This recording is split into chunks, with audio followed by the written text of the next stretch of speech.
રાજ્યમાં લવ જિહાદના કિસ્સાઓ વધી રહ્યા છે।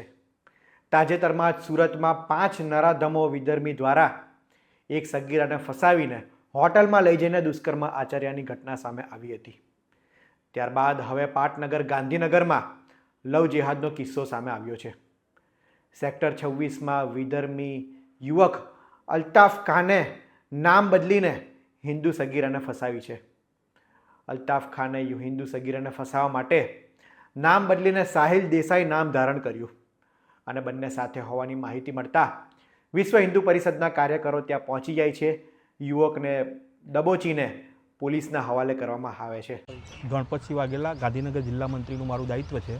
બજરંગ દળમાં આજે એક લવ જિહાદની જાણ થતાં છોકરાને અમે પકડી લાયેલા તો માહિતી મળી કે હિન્દુ નામ ધારણ કરીને સાહિલ દેસાઈ નામ ધારણ કરી અને હિન્દુ દીકરીને બ્લેકમેલ કરી રહ્યો હતો। આજે અમારા હાથે પકડાઈ ગયેલો છે। બજરંગ દળના કાર્યકરો દ્વારા પોલીસ સ્ટેશનમાં લાવવામાં આવેલો છે અને એના ઉપર કાર્યવાહી થઈ રહી છે। પોલીસ તંત્ર દ્વારા પૂરો સહયોગ કરવામાં આવે છે, પરંતુ સરકારને અમારી વિનંતી છે કે વધુ પ્રેશરથી તપાસ કરી આની પાછળ સંડોવેલા દરેક લોકોને બહાર કાઢી અને આવા લવ જિહાદના કાર્યો અટકાવવા એવો પ્રયત્ન કરે એવો અમારી નમ્ર અપીલ છે સમાજ।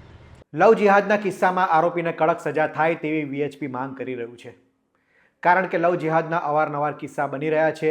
સગીરાને ટાર્ગેટ કરીને વિધર્મી યુવકો ફસાવી રહ્યા છે, એ પણ નામ બદલીને સગીરાને પોતાની માયાજાળમાં ફસાવવાનું કાવતરું સામે આવ્યું છે।